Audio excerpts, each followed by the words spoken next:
ज्ञानानन्दमयं देवं निर्मलस्फटिकाकृतिम् आधारं सर्वविद्यानां हयग्रीवमुपास्महे। मूकं करोति वाचालं पङ्गुं लङ्घयते गिरिं यत्कृपातमहं वन्दे परमानन्दमाधवम्। संस्कृतं भारतम् इत्याख्ये आमुखपटले समवेतानां समेषां स्वागतं व्याहरन् अहमस्मि वेंकटेश शर्मा। मित्रों, आज तकनीकी कठिनाई के कारण मैं कुछ विलंब से आप लोगों के बीच आया हूँ। कल हम लोग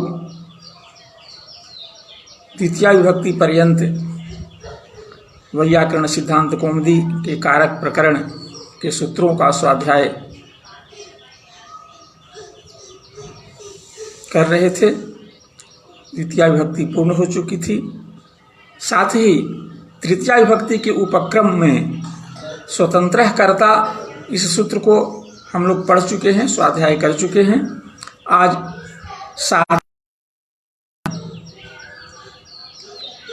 इस सूत्र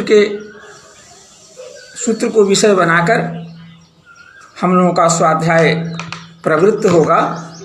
इस सूत्र में दो पद हैं, साधकतमम और करणम। यहाँ भी कारके का अधिकार है और उसका प्रथमांतत्वेन विपरिणाम कर लेते हैं तो कारकम बन जाता है। इस तरह से तीन पदों की उपलब्धि होती है। पश्चात अब यहाँ पर प्रश्न होता है कि कारक अधिकार है और इस सूत्र में जो साधक शब्द है वो वहाँ कारक है ही, तो यह साधक साधनोति क्रियाम उपकरोति, इस विग्रह के अनुसार, इस व्युत्पत्ति के अनुसार इसका अर्थ हम उपकारक करेंगे। कुत्र साधनोति उपकरोति, ऐसी आकांक्षा होने पर कारके के अधिकार के बल से, अधिकार प्रभाव से क्रिया सिद्धौ इस पद की उपलब्धि होगी। तो क्रिया सिद्धौ साधकम करणम, इतना होगा। अब क्रिया की सिद्धि में जैसे जिनकी हम करण संज्ञा विधान करने जा रहे हैं, विधेय बोधक करण पद का और उद्देश्य बोधक अधिकृत कारकम पद का, और उसमें विशेषण साधकम, ऐसा करते हैं। तो क्रिया सिद्धौ साधकम कारकम कर्म संज्ञकम भवति, अर्थात क्रिया की सिद्धि में जो उपकारक है ऐसे कारक को कर्ण कहते हैं। तो क्रिया की सिद्धि में, क्रिया की निष्पत्ति में, क्रिया को पूर्णता प्रदान करने में, तो जैसे कर्ता करणादि, कर्ता तो अन्य अनधीन क्रिया का साधक है, दूसरे के सहयोग के बिना ही, दूसरे के अधीन रहे बिना ही स्वतंत्र रूप से क्रिया के संपादन में प्रवृत्त हो सकता है। अन्य कारक तो कर्ता के अधीन प्रवृत्त, क्रिया की सिद्धि में, क्रिया की संपन्नता में उनकी प्रवृत्ति होती है। तो करणादि की, कर्ण की तरह अन्य कारकों की भी क्रिया की सिद्धि में उपकारकता है, तो उनकी भी कर्ण संज्ञा होनी चाहिए। उनकी तो अन्य कारकों से, अन्य कारकों में रहने वाली जो उपकारकता है, उस उपकारकता से कर्ण कारक में रहने वाली जो उपकारकता है उसको पृथक रूप से स्थापित करने के लिए, उससे करने के लिए तम प्रत्यय का आश्रय लिया गया। आचार्य ने तमवंत इसका प्रयोग किया। अतिशयने तमविष्ठनौ, अतिशय, यहाँ पर अतिशयने तमविष्ठनौ सूत्र से जब तम प्रत्यय करके हम साधक तमम पद का निर्वचन करते हैं तो वहाँ तमवर्थ प्रकर्ष माना जाता है। तो यहाँ जो उपकारक उसमें कौन सा प्रकर्ष है, किस प्रकर्ष की बात आप करते हैं?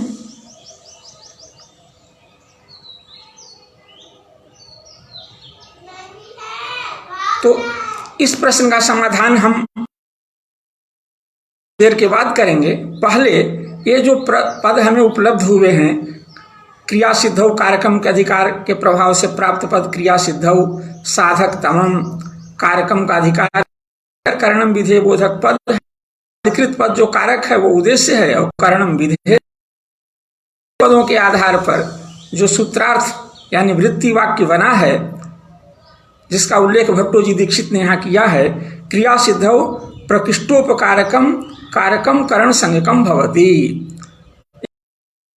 प्रकर्ष जो है, उपकारार्थक जो साधक शब्द है उसमें विशेषण है।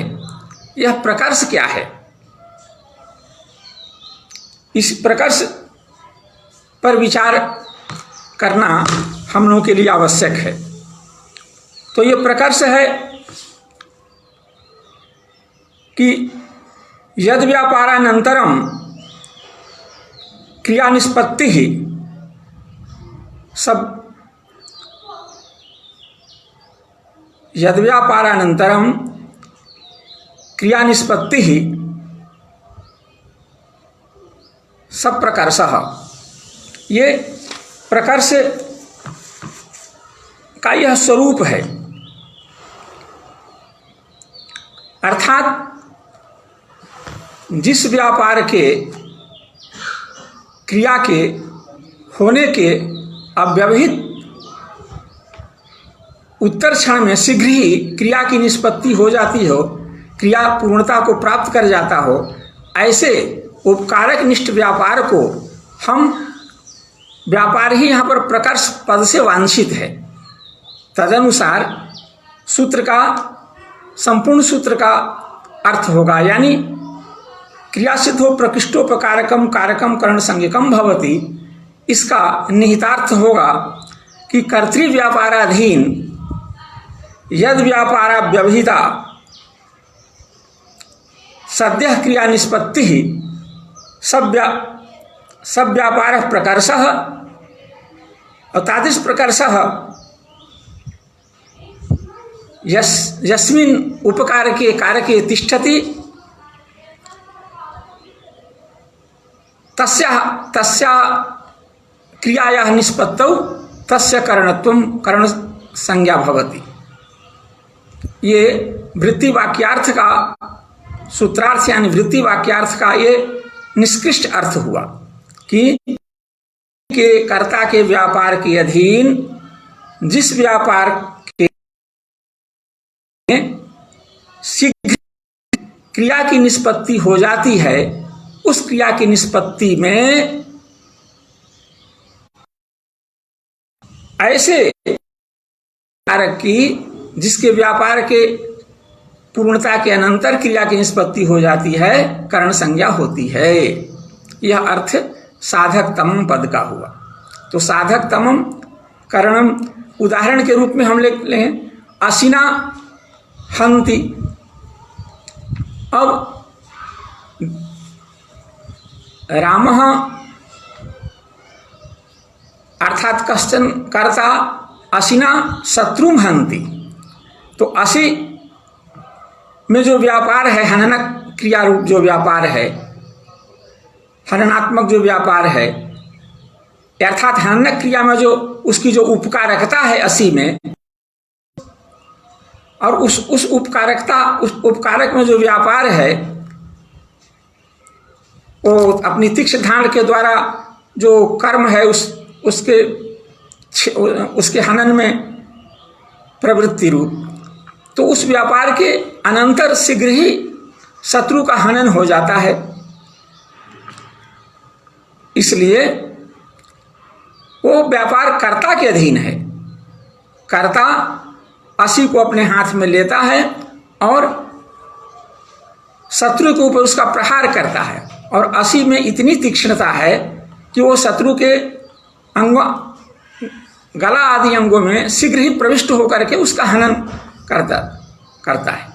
तो हनन रूपी जो क्रिया है, इस क्रिया की निष्पत्ति में उपकारक कारक जो असी है, वो असी में होने वाला जो व्यापार है, जो ही उसके अंग में उसका प्रवेश होता है और उसका हनन हो जाता है, तो ये असी रूप जो व्यापार है, उस व्यापार के अनंतर उसका हनन हो गया, इसलिए यह प्रकृष्टोपकारक हुआ। प्रकृष्टोपकारक होने के किसमें प्रकृष्टोपकारक हुआ? क्रिया की सिद्धि में, हनन क्रिया की सिद्धि में। इसलिए असी की करण संज्ञा हो जाएगी और कर्तृकरण तृतीया से इसमें तृतीया हो जाएगी। देवदत्त यहाँ करता है, हननक हन धातु से जो लकार आया है वो कर्तार्थ में आया है, इसलिए कर्ता उक्त होने से प्रातिपदिकार्थ में प्रथमा विभक्ति होकर के रामः, यज्ञदत्तः, देवदत्तः कोई भी हो उसमें प्रथमा विभक्ति हो जाएगी। कुठारे न छिनत्ति, अब ये छिदी क्रिया है, इस क्रिया की सिद्धि में कर्तृ जो काष्ठकार है, कुठारे न काष्ठम छिनत्ति, तो काष्ठकार गत जो काष्ठकार के व्यापार के अधीन जो कुठारगत व्यापार है, उस व्यापार में प्रकर्ष है। प्रकर्ष क्या है कि कुठार के व्यापार होने के सद्य उत्तर क्षण में छेदनक छिदी क्रिया पूर्ण हो जाती है, इसलिए छिदी क्रिया के प्रति वह अत्यंत उपकारक है। कौन? कुठार। अत्यंत उपकारक रूपी कारक होने से इसकी कर्ण संज्ञा हो जाएगी और कर्तृकरण तृतीया से तृतीया विभक्ति। आचार्य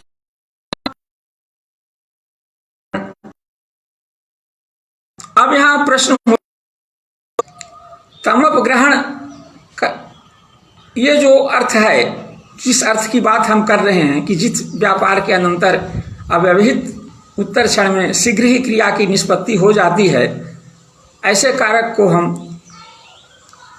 यही उपकारक निष्ठ व्यापार है और उस व्यापार से युक्त कारक की करण संज्ञा होती है। इस अर्थ की उपलब्धि तो यूं ही हो जाएगी तम प्रत्यय किए बिना, क्योंकि कारकम का अधिकार है। कारकम का करोति उपकरोति इति कारकम, ये जो साधक का जो अर्थ है, साधक पद से जिस जो अर्थ अभिप्रेत है, जिस अर्थ की उपलब्धि हमें हो रही है, उस अर्थ की उपलब्धि तो कारकम सूत्र के अधिकार मात्र से हो जाती है। कारकम साधक पद प्रकृष्टतम साधक अर्थ का द्योतक है, वाचक है। साधक पद का उसी अर्थ को देने के लिए पुनः उपादान होने से यह प्रकृष्ट साधक का प्रकर्ष अर्थ बोध होता है। प्रकृष्ट साधक को प्रकृष्ट साधक अर्थ को देता है, जिसको हम तम प्रत्यय के द्वारा प्राप्त करते हैं। तो यहाँ तमोपग्रहण व्यर्थ है। अब आचार्य के संबंध में तो महाभाष्यकार का भी ये कहना है कि वर्णे नाप्य अनर्थ के न भवितव्यम किम पुनर्यता सूत्रेण। इनके यहाँ तो आचार्य जिस परिस्थिति में, जिस स्थिति में, जिस पवित्र भाव से और जिस लोकहित की भावना से शब्द शास्त्र यानी वेदों की रक्षा के लिए वेद के मुखांग व्याकरण की रचना में उनकी प्रवृत्ति हुई है, उस स्थिति में तो उनके द्वारा उपन्यस्त एक वर्ण भी अनर्थक नहीं हो सकता है। और फिर ये तमम इतना बड़ा, ये पूरा का पूरा कई मात्राओं से युक्त एक पद, ये कैसे व्यर्थ होगा? तो यदि आचार्यों की ऐसी मान्यता है कि सिद्ध अर्थ के लिए यदि पुनः कोई प्रयास होता है,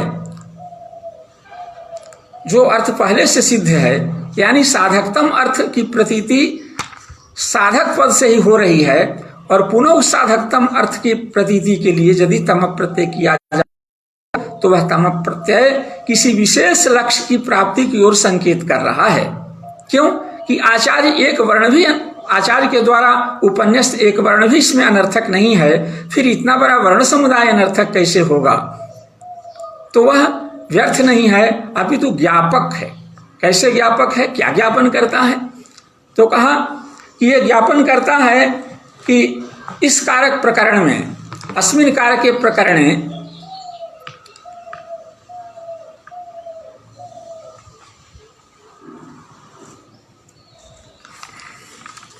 इस कारक प्रकरण में ये उपायांतर से प्राप्त जो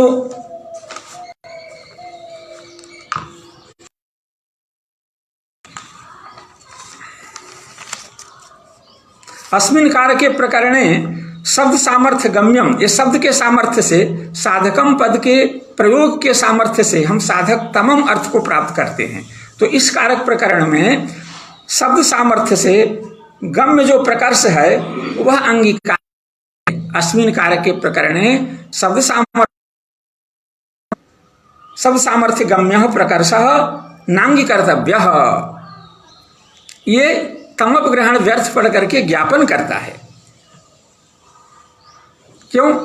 कि कारकम से साधक अर्थ का, कारकम के अधिकार से साधक यानी उपकारक अर्थ को आप प्राप्त कर रहे थे, और उसी उपकारक अर्थ को देने के लिए आप साधक पद का पुनः उपादान कर रहे हैं, उपन्यास कर रहे हैं सूत्र में, तो वह व्यर्थ पढ़ करके साधकतम अर्थ का वाचक होगा, प्रतिपादक होगा। फिर तमप का क्या होगा? तमप ग्रहण व्यर्थ होगा।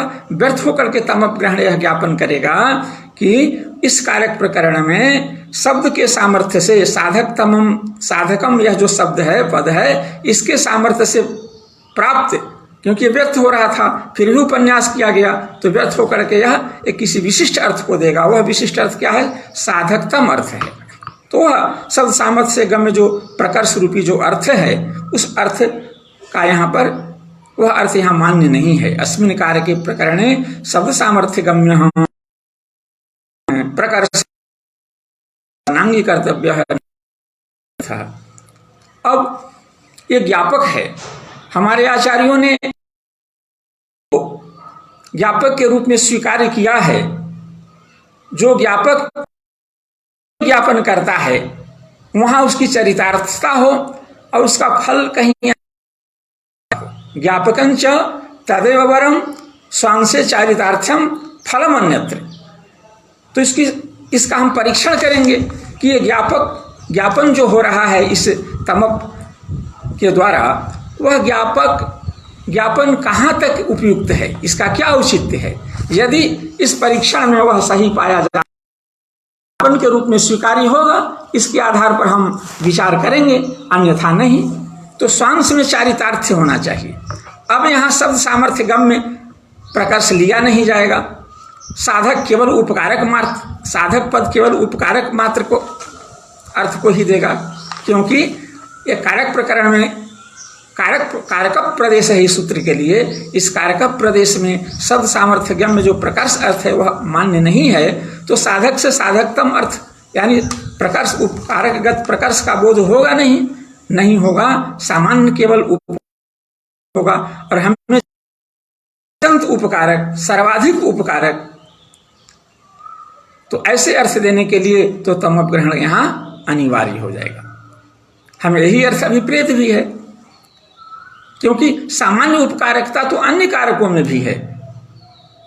कर्म, उपादान, अधिकरण, ये सब क्रिया की सिद्धि में किसी न किसी रूप में उपकारक हैं। इसलिए हमें इस तरह की उपकारकता कर्ण के रूप में विवक्षित अभिप्रेत नहीं है। अब इसका फलम अन्यत्र, स्वांश में चारितार्थ हो गया, फल भी सो कहीं अन्यत्र मिलना चाहिए। तो आगे देखिए, आधारो अधिकरणम सूत्र है। तो आधारो अधिकरणम सूत्र में भी आधार पद व्यर्थ है। कैसे? कि अधिक्रियन्ते क्रिया अस्मिन् तद अधिकरणम, अधिक्रियन्ते क्रिया अस्मिन् इति अधिकरणम, और आध्रियन्ते कर्तृकर्म द्वारा क्रिया अस्मिन् सा आधार, आधार शब्द का आधार पद से जिस अर्थ की प्राप्ति हो रही है उस अर्थ की प्राप्ति हमें व्युत्पत्ति लभ्य, उस अर्थ की प्राप्ति अधिकरण के द्वारा ही हो जाती है। यहाँ आधार अर्थ आधार पद का उपादान व्यर्थ है, वहां भी व्यर्थ पर के ज्ञापन होगा। क्या ज्ञापन होगा? इस सर्वावयव जो क्रिया का आधार हो उसी की अधिकरण संज्ञा होती है। अर्थात आधार पदेन वही ग्राही होगा जहां जिसके एक एक अंग से आधेय का संबंध हो, आधेय की व्याप्ति संपूर्ण आधार में हो। जैसे तिलेषु तैलम, तिल में तेल इस अंश में है, इस अंश में नहीं है, ऐसा नहीं कह सकते। किस अंश में नहीं है यह कहना दुर्लभ है। सर्वावयवत्वेन व्याप्त है तैल, किसमें? तिल में। इसी तरह से दधनी सर्पी, दही में घी सर्वावयवेन व्याप्त है। इतना घी है, इतना दही में घी नहीं है, ऐसा विभाजन नहीं किया जा सकता। अपितु सर्वावयवेन घी व्याप्त है, घी की व्याप्ति संपूर्ण दधी में है। दधी के इस अंश में है, इस अंश में नहीं है, ऐसा नहीं कहा जा सकता। तो पुनः आधार पद के उपादान करने से यह आधार पद व्यर्थ पढ़ करके ज्ञापन करेगा, क्योंकि व्यर्थ तो यहाँ कुछ है नहीं, अनर्थ कुछ है नहीं, सभी का कुछ न कुछ उद्देश्य है। तो हम इस उद्देश्य की ओर ऊहापोह करेंगे, ऊह करेंगे। जैसे कर्तृषितम क्या नाम है, साधकतम करणम में तमोपग्रहण ज्ञापनार्थ था, वैसे आधारोधिकरण, आधारोधिकरण में भी आधार पद ज्ञापनार्थ है। वह ज्ञापन करेगा कि अस्मिन अत्र सूत्रे सर्वावयव व्याप्त्या जह आधारः तस्यैव अधिकरण संज्ञा भवति। तो सर्वावयव व्याप्त्या तो तिलेषु तैलम, दधनी सर्पी, सर्वस्मिन् आत्मा अस्ति इत्यादि जो तिल, दधी और आत्मा और ये जो संपूर्ण ब्रह्मांड है जिसमें आत्मा ईश्वर हैं व्याप्त होकर के, ये तो आधार हो सकते, इनकी आधार संज्ञा होगी, अधिकरण संज्ञा होगी आधार होने के, और फिर इनमें सप्तमी भक्ति हो। बाकी गंगायाम घोषः, कूपे गर्ग कुलम, बटे गावः सेरते, ये जो आधार हैं जहाँ सर्वावयव व्याप्त्या आधे व्याप्त नहीं है, बट के किसी प्रदेश उसके छाया के नीचे कहीं गायें बैठकर सो तंद्रा ले रही हैं, के पास बसे हुए हैं, गंगा के तट पर झोपड़ी है, तो गंगा पदवाच्य जिसकी अधिकरण संज्ञा करके सप्तमी भक्ति हम ला रहे हैं, तो उसका आधार तो गंगा जो जल प्रवाह है, और उसकी जो गंगा पदवाच्य गोमुख से लेकर के गंगा सागर तक के जो एक जल प्रवाह है वो सब गंगा पदवाच्य है, सब में तो झोपड़ी विद्यमान नहीं है। बट एक बिल्कुल अंतस्थल में उसकी जड़ शुरू होती है और बिल्कुल गगनचुंबी है बहुत ऊपर तक, और सब फैला हुआ पूरा जो जड़ से लेकर के शाखा पर्यंत, पत्ती पर्यंत जो बट पदवाच्य है वो सब में गायें नहीं हैं, उसके तो छाया में नीचे गायें हैं। कूप में तो गर्कुल नहीं बसा हुआ, कूप के पास कहीं आसपास में उनके घर हैं। तो ये सब सर्वावयव व्याप्त करण संज्ञा नहीं होगी। ठीक, अब हैं जो तमप ग्रहण से ज्ञापन हुआ है कि अस्मिन कारक प्रकरणे, अस्मिन कारके प्रकरणे शब्द सामर्थ्य गम्य प्रकर्षः न नांगीक्रियते, ये ज्ञापन के आधार पर तो यहाँ भी शब्द सामर्थ्य गम्य कोई भी अर्थ नहीं लिया जाएगा। आधारोधिकरणम में भी अधिकरणम ये व्युत्पत्ति लभ्य जो अर्थ है, शब्द सामर्थ्य से गम्य जो अर्थ है, जिसका अर्थ होता है कि सर्वावयव व्याप्त्या आधार की ही करण संज्ञा अधिकरण संज्ञा होगी, यह अर्थ यहाँ भी मान्य नहीं होगा। नहीं मान्य होगा तो फिर संपूर्ण आधार पद व्यर्थ नहीं होगा। आधार न केवल सर्वावयव व्याप्त्या आधार लिया जाएगा, अपितु औपश्लेषिक, अभिव्यापक और वैषयिक, ये तीनों तरह के आधार लिए जाएंगे, और तीनों आधारों की अधिकरण संज्ञा होगी और उनसे सप्तमी भक्ति होगी। ये तमप ग्रहण का प्रयोजन है। दूसरा प्रयोजन है कि ये गौण मुख्य न्याय है। गौण मुख्यो मुख्य कार्य संप्रत्यय, एक गौण अर्थ है, एक मुख्य अर्थ है। गंगा शब्द का मुख्य अर्थ है जो गोमुख से भागीरथ ने गंगा का अवतरण किया था पृथ्वी पर, और जो गंगा सागर में जाकर के मिल गया, तो जहां से वो गंगा निकली है और जहां जाकर के पूर्णता को प्राप्त कर रही है, अंत हो जा रही है, वहां तक के पूरे भाग को जिसमें निरत जल प्रवाह हो रहा है वो सब गंगा पदवाच्य है। यह गंगा शब्द का मुख्य अर्थ है। और गंगा तट इसका गौण अर्थ है, लक्षणावृत्ति के द्वारा प्राप्त अर्थ है, ये गौण अर्थ है।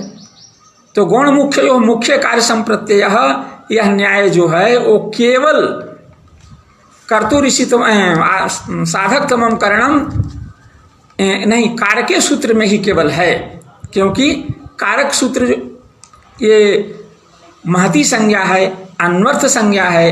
अन्वर्थ संज्ञा होने से गौण मुख्य यो मुख्य कार्य संप्रत्यय, यहाँ मुख्य अर्थ और गौण अर्थ में दोनों ही अर्थ मान्य हैं। जहाँ गौण अर्थ की प्रवृत्ति हो रही है और मुख्य अर्थ भी जहाँ वांछित हो रहा है, तो वहाँ गौण अर्थ का छोड़ करके मुख्य अर्थ को ही, मुख्य अर्थ ही स्वीकारी होता है। यह न्याय केवल कारक के इस सूत्र के ऊपर ही प्रवृत्त होता है, और पूरे कारक प्रकरण में कहीं भी गौण मुख्य मुख्य कार्य संप्रत्यय इस न्याय की प्रवृत्ति नहीं होती है। यहाँ पर भी गंगायाम घोषा में इस सूत्र की प्रवृत्ति, इस न्याय की, इस परिभाषा की प्रवृत्ति नहीं होगी। प्रवृत्ति नहीं होने से गंगा पदवाच्य, गंगा शब्द से केवल जल प्रवाह को ही नहीं लिया जाएगा, अपितु समीप संबंध से तट में उसकी लक्षणा करके, लक्षणावृत्ति के द्वारा जो लक्ष्यार्थ है गंगा का तट, उस तट पर झोपड़ी है ऐसा अर्थ लिया जाएगा। ऐसा अर्थ लिखना, झोपड़ी का अधिकरण, झोपड़ी का आधार गंगा तट भी हो जाता है, और तट हो जाने से आधारो अधिकरण से उसकी अधिकरण संज्ञा हो जाती है, और फिर सप्तम में अधिकरण से सप्तमी विभक्ति होकर के गंगायाम घोष इस प्रयोग की उत्पत्ति होती है। इसी आशय को ध्यान में रख करके तमपग्रहणम किम, ये पूर्व पक्ष को इस वाक्य के द्वारा भट्टोजी दीक्षित ने रखा है, और गंगायाम घोष ये संकेत मात्र से ये सारे अर्थों को आचार्य ने यहाँ एक छोटे से शब्द में अनुस्यूत कर दिया है, जिसका इतना बड़ा तात्पर्य है। अस्तु, आगे ये करण संज्ञा विधायक सूत्र है, उस पर हमारा स्वाध्याय चल रहा था। ये करण संज्ञा इससे होती है जो क्रिया की सिद्धि में अत्यंत उपकारक कारक है, उसकी करण संज्ञा होती है। या संज्ञा सफलवती, इस के अनुसार होना चाहिए, कोई परिणाम आना चाहिए। क्या फल है इसका? संज्ञा करने से क्या तात्पर्य है आचार्य का? तो कहा कर्तृकरणयोस् तृतीया। यहां पर अनभिहिते सूत्र का अधिकार है। कर्ता च करणं चैति कर्तृकरणे तयोः कर्तृकरणयोः, अभिहिते का अधिकार है।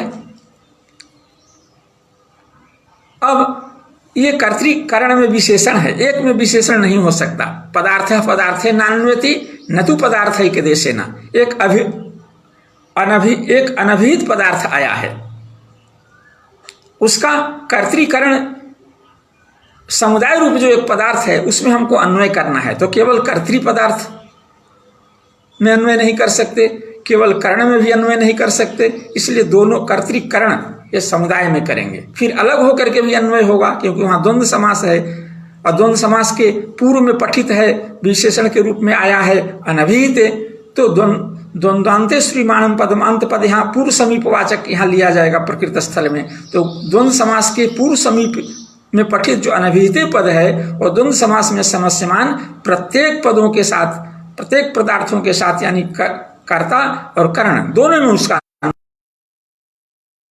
अनभिहिते करणे च तृतीया विभक्ति भवति। यह कर्ण संज्ञा का तृतीया विभक्ति का विधान फल हुआ। कर्ण मान करके तृतीया विभक्ति करना, किसकी? कर्ण संज्ञा की। अनभिहित कारक का, अनभिहित कर्ता का और अनभिहित कर्ण का, दोनों का उदाहरण भट्टोजी दीक्षित ने एक ही वाक्य में दे दिया है। रामेण बाणेन हतः वालिः, रामेण बाणेन हतो वालिः, वाली। अब हन धातु से, हननक क्रिया है, हन धातु से कर्म अर्थ में अक्ता प्रत्यय हुआ। यहां निष्ठा प्रत्यय, अक्ता प्रत्यय, यहां कर्म उक्त हो गया, कर्ता अनुक्त हो गया, अनभिहित हो गया। तो अनभिहित कर्ता है राम, और प्रायण तीन कृत तद्धित समास ही, यहां कर्ण भी उक्त नहीं है, कर्ण भी अनुक्त हो गया है। क्यों कि तीन कृत तद्धित और समास इन्हीं के द्वारा उक्तानुक्त व्यवस्था है। यदि इनके द्वारा कोई उक्त है तो उक्त रूप में स्वीकारी है, यदि इनके द्वारा उक्त नहीं हुआ तो वह अनुक्त रूप में स्वीकारी है। तो यहां हुआ है धातु से कृत प्रत्यय, कर्म अर्थ में हुआ है। कर्म अर्थ में होने के कारण कर्म से भिन्न अर्थ जो है कर्ता और करण रूपी अर्थ, वो दोनों को दोनों ही अनुक्त हो गए हैं। तो यहाँ करण भी अनुक्त है और कर्ता भी अनुक्त है। तो अनुक्त कर्ता और अनुक्त करण दोनों में कर्तृकरण तृतीया से तृतीया विभक्ति होकर रामेण बाणेन प्रत्यय हुआ है। कर्म वाली प्रथमा एक वचनांत पुल्लिंग है, तो हतः भी प्रथमा एक वचनांत पुल्लिंग में प्रयोग हुआ है। रामेण बाणेन हतः वाली। प्रकृत्या दिव्य उपसंख्यानम, आगे इसी सूत्र के ऊपर वार्तिक पढ़ा गया है। यह षष्ठी विभक्ति का अपवाद भूत है, कहीं कहीं प्रथमा का भी अपवाद है, कहीं कहीं तृतीया का भी अपवाद है। जैसा उदाहरण वैसा इसका परिणाम आता है। हम इस पर इसके उदाहरणों को देखें, समझें। प्रकृत्या चारु, चारु यानी चारुत्व विशिष्ट,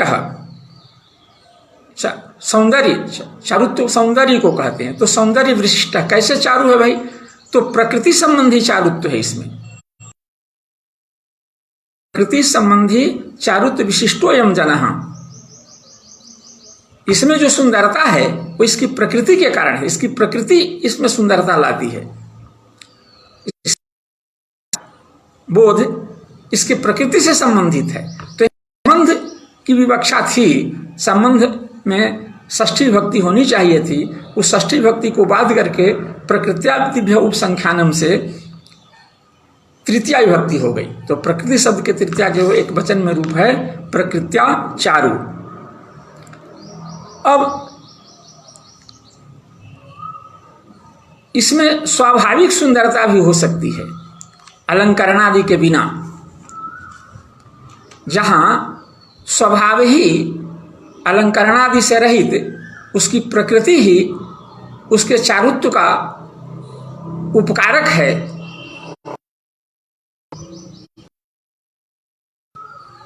वह करण है। प्रकृति क्या है?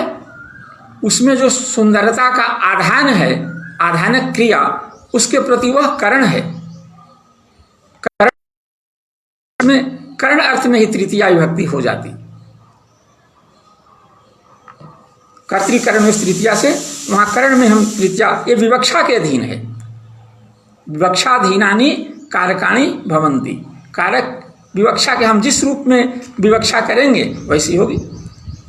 अब किसी की विवक्षा है कि इसमें जो सौंदर्य है वह प्रकृति से संबंधित है, प्रकृति के संबंध के कारण, स्वभाव के संबंध के कारण, विभिन्न स्वभावों के संबंध के कारण यह व्यक्ति सुंदर दिखता है।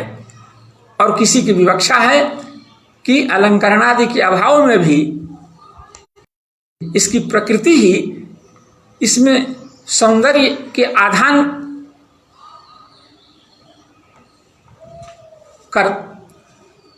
करती है, इसलिए प्रकृति उसमें सौंदर्य आधान रूपी जो क्रिया है उसमें करण है। करण होने से कर्तृकरण तृतीया से ही वहां तृतीया विभक्ति संभव है, यह भी संभव है। बहुलवाची है। तो याज्ञिक, यज्ञ जो संपादक, यज्ञ का जो संपादन करता है, यज्ञ करता है अथवा यज्ञ करवाता है, वो दोनों ही याज्ञिक पद से वाची हैं। दोनों एक विशिष्ट आचार से संपन्न होते हैं।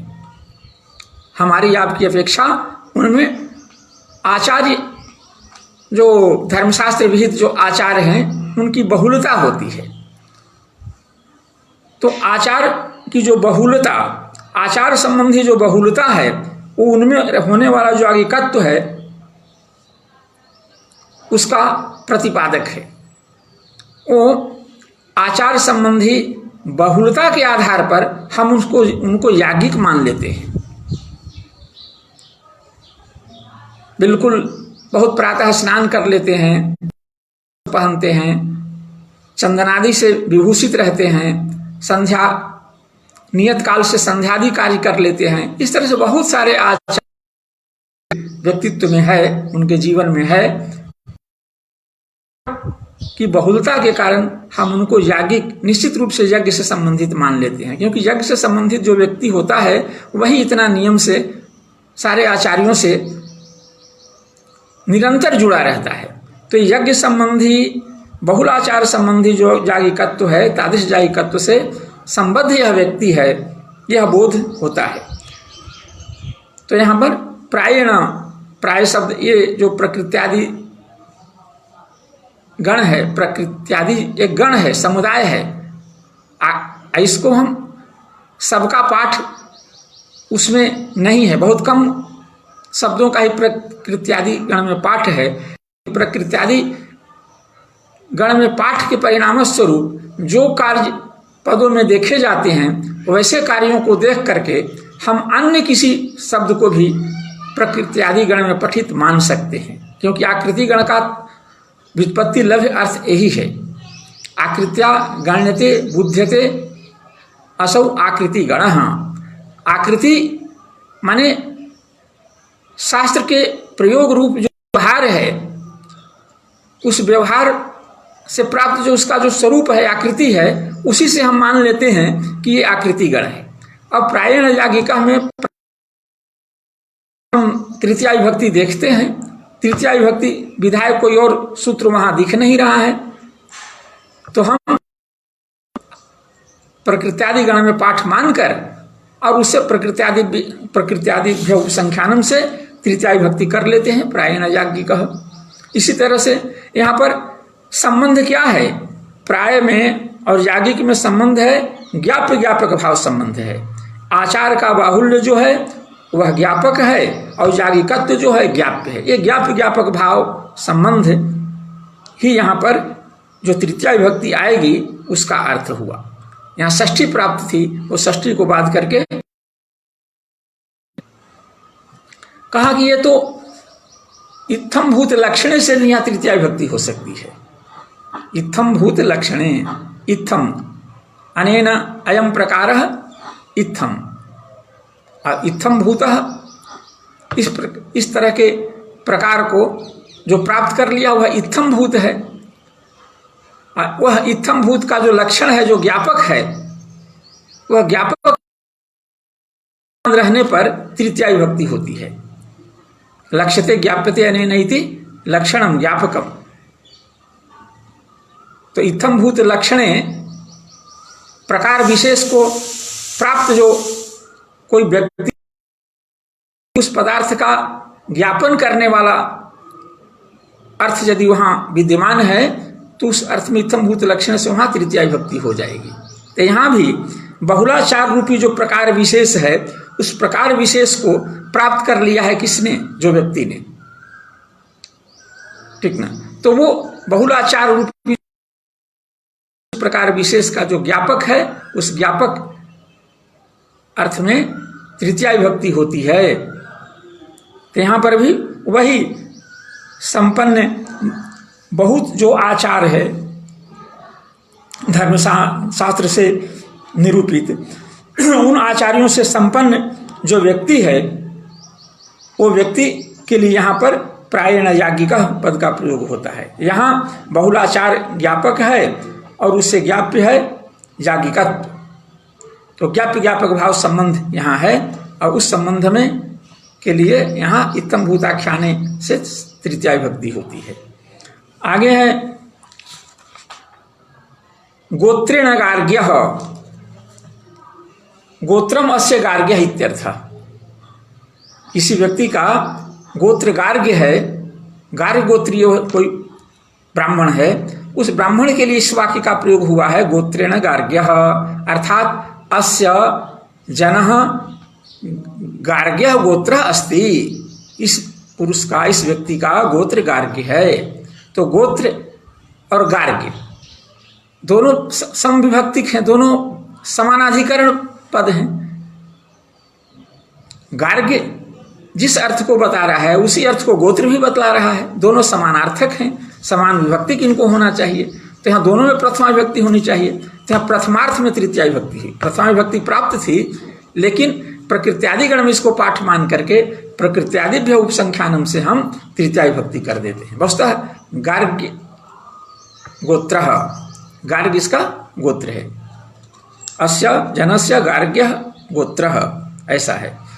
आगे है समे नैति विषमे नैति द्रोणे न धान्यम क्रीणाति। तो समे नैति समम विषमम च गमनं करोति, समे नैति समम विषमम च गमनं च गच्छति। एति इन गतौ धातु है, उसका प्रयोग है वर्तमान काल प्रथम पुरुष एक वचन का, एति यानी गच्छति। तो समेन, तो समम एक क्रिया विशेषण है। समम एति, समम गच्छति, विषमम गच्छति, और समेन पथा गच्छति, विषमेन पथा गच्छति, ऐसा भी प्रयोग संभव है। यदि पथिन शब्द का हम अध्याहार कर लें तो सम शब्द और विषम शब्द उस पथ का बराबर मार्ग, विषम मार्ग, उबड़ खाबड़ मार्ग, ऊंचा नीचा मार्ग से जाता है। तो जहाँ पर ऐसा है, पथ शब्द का जब हम अध्याहार करेंगे तो वहाँ पर करण अर्थ में तृतीया विभक्ति हो जाएगी। और यदि हम ऐसा नहीं करेंगे तो समम गच्छति विषमम गच्छति, इस अर्थ में सम और विषम से को प्रकृत्यादि गण में पाठ मान करके ऐसे प्रकृत्यादिभ्य उपसंख्यानों से तृतीया विभक्ति कर लेंगे तो समे नैति विषमे नैति ये प्रयोग होगा। द्विद्रोणेन धान्यम क्रीणाति, द्वयोः द्रोणयोः समाहारः द्विद्रोणम, दो द्रोण के समाहार को द्विद्रोण कहते हैं। तो द्विद्रोणेन धान्यम क्रीणाति अर्थात दो द्रोण देकर वो धान्य का क्रय करता है।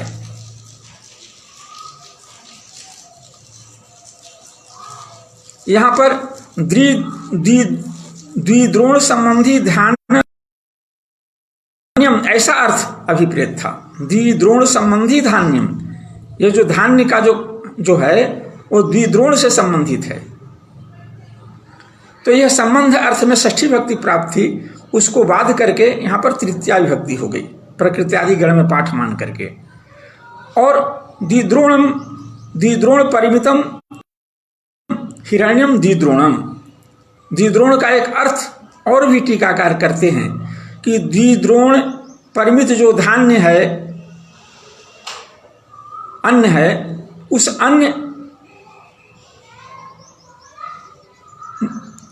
अन्न का जो मूल्य है उस मूल्य के हिरण्य को भी द्विद्रोण कहते हैं। द्विद्रोण धान्यम मूल्यम हिरण्यम द्विद्रोणम, दो द्रोण धान जिस हिरण्य का मूल्य है, कीमत है, उस द्रोण को भी, उस हिरण्य को भी हम द्विद्रोण कहते हैं। तेन क्रीणाति इत्यर्थः, उस हिरण्य से क्रय करता है, यह भी इसका तात्पर्य हो सकता है। असुखे न येति दुखे न याति दुखे न वायाति, यहाँ पर सुख शब्द और दुख शब्द है। सुखम याति दुखम याति ये क्रिया विशेषण है, लेकिन क्रिया विशेषण में द्वितीया एक वचन हमेशा होता है, लेकिन उसको बाध करके प्रकृत्यादिभ्य उपसंख्यानम से तृतीया विभक्ति हम कर देंगे तो दुखे न येति सुखे न येति याति, यह वाक्य बनेगा। आगे सूत्र है दिवह कर्म च। इस सूत्र में ये विकल्प से द्वितीया विभक्ति विधायक सूत्र है। द्वितीया विभक्ति का अब संदर्भ रहा नहीं, लेकिन तृतीया विभक्ति यहाँ प्राप्त थी। उस तृतीया विभक्ति को बाध करके विकल्प से द्वितीया विभक्ति का विधान होता है और तृतीया विभक्ति भी यहाँ होती है। इस सूत्र में 3 पद हैं, दिवह, कर्म और च। और साधक तमम करणम से साधक तमम पद का अनुवर्तन है, कारकम का अधिकार है, कर्म पद तो यही है, और च समुच्चयार्थक है। च से करणम का कर्ण भी आएगा, माने कर्ण संज्ञा भी होती है। ये संज्ञा विधायक सूत्र होने से कर्म संज्ञा भी यह करता है और कर्ण संज्ञा भी इससे होती है। अब प्रश्न यह है, यहाँ पर च कहने की क्या आवश्यकता थी? च का उपादान नहीं करते, च के उपादान नहीं करने से, पर सूत्र का अर्थ हम समझ लें, तब सूत्र का अर्थ होगा दिवह साधक तमम कारकम। ये दिवु धातु, दिवु क्रीडा बीजी गीसा कई अर्थों में है, तो यहाँ क्रीडा रूपी अर्थ है का उदाहरण है, इसलिए क्रीडा रूपी अर्थ इसका लें। तो ये क्रीडनक क्रिया के प्रति जो अत्यंत उपकारक कारक है, प्रकृष्टतम कारक है, प्रकृष्ट कारक है, उस कारक की कर्म संज्ञा होती है, और च के से कर्ण का समुच्चय होता है, कर्ण संज्ञा भी होती है। दो संज्ञाएं एक साथ इस सूत्र के द्वारा हो रही हैं, कर्म संज्ञा और कर्ण संज्ञा भी। तो यहाँ कर्णम का हम उपादान करते हैं। अब हम ऐसे प्रकृष्ट साधक होने के कारण, अत्यंत क्रिया की सिद्धि में अत्यंत उपकारक होने के कारण, सर्वाधिक उपकारक होने के कारण, इसका जो उदाहरणभूत है अक्षय ही दिव्यति, अक्षान व दिव्यति, अक्ष जो है क्रिया का अत्यंत उपकारक है। उपकारक होने से वह कर्ण संज्ञा उसकी होगी, तृतीया विभक्ति हो जाएगी कर्ण में, और इससे कर्म संज्ञा होने पर द्वितीया विभक्ति भी होगी कर्मणि द्वितीया से। अब यहाँ है कि परिक्रण्य संप्रदानम अन्यतरस्याम पद का यहाँ भी मंडूक प्लुत्यानुवर्तन करेंगे तो विकल्पार्थ बोध हो जाएगा। साधक तमम कर्णम से तो इसकी कर्ण संज्ञा तो पहले से प्राप्त है, तो कर्ण तो है ही, और विकल्प से इसकी कर्म संज्ञा भी हो जाएगी। यहाँ कर्म पद का उपादान किया गया है तो वैकल्पिक दोनों संज्ञाएं प्राप्त होंगी। तब कहा कि नहीं, आ कडारा दे, कडार कर्मधारय के अधिकार में जो संज्ञाएं कही गई हैं, तो यदि 2 संज्ञाएं एक साथ प्राप्त हों तो कोई एक ही संज्ञा होगी। ऐसा संभव नहीं है कि हम परिक्रण्य संप्रदानम अन्यतरस्याम से अन्यतरस्याम पद का अनुवर्तन करके और वैकल्पिक कर्म संज्ञा का विधान करें। कर्ण संज्ञा तो स्वतः एवं प्राप्त है, काम चल जाएगा, कर्म संज्ञा भी हो जाएगी, द्वितीय विभक्ति भी हो जाएगी, और कर्ण संज्ञा होने से तृतीय विभक्ति भी हो जाएगी। तो अक्षान दिव्यति, अक्षर व दिव्यति, इन दोनों प्रयोगों की उत्पत्ति हो जाएगी। इसके लिए च पद का उपादान कर्ण संज्ञा विधायक पद का कर्णम पद का समुच्चय की कोई आवश्यकता नहीं थी, यह कहना उचित नहीं है। ऐसा नहीं होता है, इसलिए कहा चात कर है ना, इससे कर्ण संज्ञा भी होती है। और तो उदाहरण दिया अक्षय रक्षान व दिव्यति। आगे है अपवर्गे तृतीया। इस सूत्र में भी 2 पद हैं, अपवर्गे और तृतीया। यहाँ भी कालाध्वनोर अत्यंत संजोगे सूत्र है पहले, वो संपूर्ण सूत्र का यहाँ अनुवर्तन है। अपवर्ग से यहाँ पर फल प्राप्ति लिया गया है, क्रिया तक ही सीमित नहीं है, अभी तो क्रिया हो और क्रिया सफल हो, क्रिया का जो फल है वह भी प्राप्त हो जाए। तो ऐसी परिस्थिति में काल और अध्व ये सब मिल करके सूत्र का अर्थ बन, अपवर्ग फल प्राप्ति ही, अपवर्ग से यहाँ पर फल प्राप्ति अर्थ को ले रहे हैं। तस्याम द्योत्यायाम, फल प्राप्ति अर्थ द्योत्य हो तो काल वाचक शब्द प्रातिपदिक और अध्ववाचक प्रातिपदिक का क्रिया के साथ अत्यंत संयोग हो तो अपवर्ग यानी फल प्राप्ति अर्थगम्यमान हो, द्योत्यमान हो, द्योत्य हो, और काल और क्रिया वाचक जो प्रातिपदिक हैं उन प्रातिपदिकों के साथ क्रिया का संबंध हो तो कालवाचक और अध्ववाचक शब्द से तृतीयाई प्रातिपदिक से तृतीयाई विभक्ति होती है। यह सूत्र का अर्थ है। उदाहरण है आहना क्रोशेन अनुवाको अधीतः।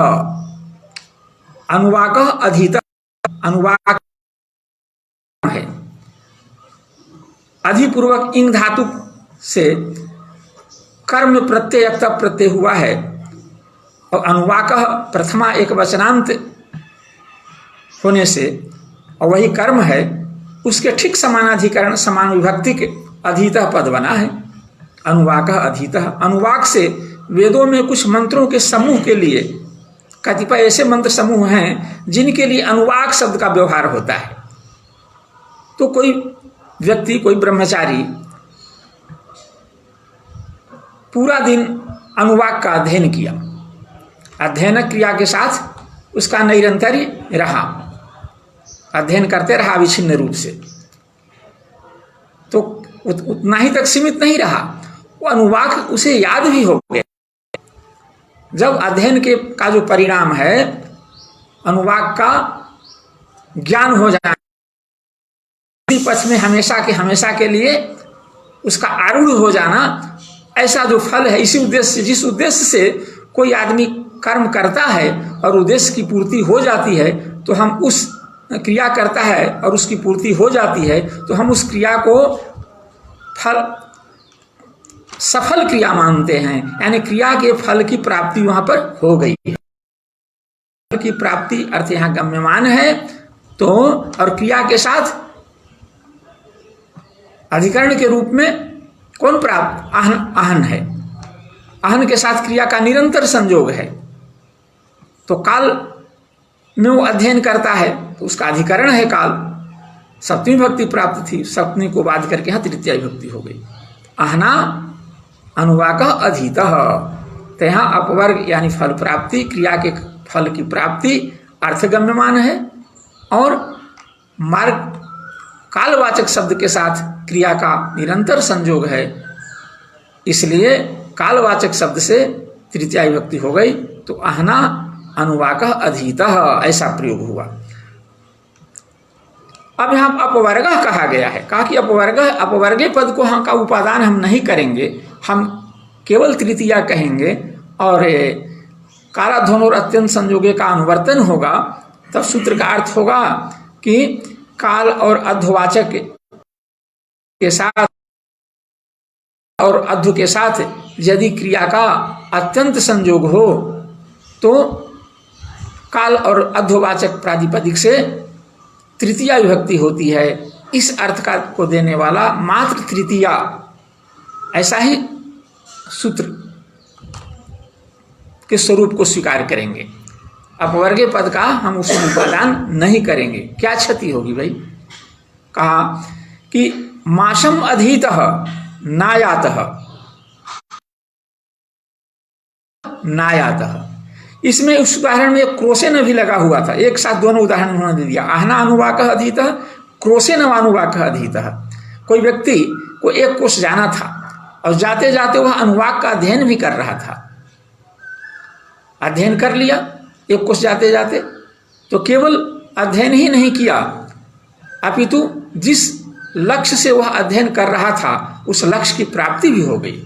तो अनुवाक के अध्ययन के पीछे अनुवाक का कंठस्थी शब्द अर्थ दोनों के साथ अनुवाक का ज्ञान या उसका तात्पर्य था और उस तात्पर्य की उसका उद्देश्य था, उस उद्देश्य की पूर्ति हो गई। तो ऐसी स्थिति को हम अपवर्ग क्रिया अपवर्ग कहेंगे। तो अपवर्ग माने फल प्राप्ति, क्रिया के फल की प्राप्ति भी हो गई, ऐसा अर्थ गम्यमान है और क्रिया भी वह कर रहा है। तो क्रिया से निरंतर संयुक्त जो मार्गवाचक प्रातिपदिक है उससे तृतीया विभक्ति हो गई। तो अनुवाकः अधीतः बना। आगे मासम अधीतः नायातः। एक मास तक निरवच्छिन्न रूप से, निरंतर रूप से, प्रतिदिन बिना किसी विराम के अनुवाक का अध्ययन तो किया, लेकिन अनुवाक का उसे ज्ञान नहीं हुआ, न तो कंठस्थी कृत हुआ अनुवाक और न ही अनुवाक के अर्थ का उसे ज्ञान हुआ नायात। यहाँ फल की प्राप्ति नहीं हुई। इसलिए जब फल की प्राप्ति अर्थ गम्यमान रहता है तभी क्रिया से संबद्ध जो मार्ग और काल और अर्ध और उनके काल और अर्ध के साथ यदि क्रिया का निरंतर संयोग होता है तब काल और अर्धवाचक शब्द से तृतीया विभक्ति होती है।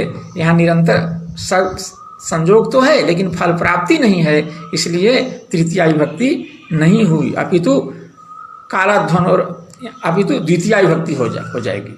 कालाध्वन और अत्यंत संयोग से द्वितीया विभक्ति होगी। अब आज मैं कुछ विलंब से तकनीकी परेशानी के कारण स्वाध्याय आरंभ किया, समय भी पूरा हो रहा है, इसलिए अपने स्वाध्याय को मैं यहीं विराम देता हूं और पुनः कल निर्धारित समय के अनुसार यदि भगवान चाहें तो आप लोगों के बीच उपस्थित होऊंगा। इस स्वाध्याय में आप लोगों के निरंतर सहयोग के लिए मेरी ओर से बहुत बहुत धन्यवाद, आभार और नमस्कार।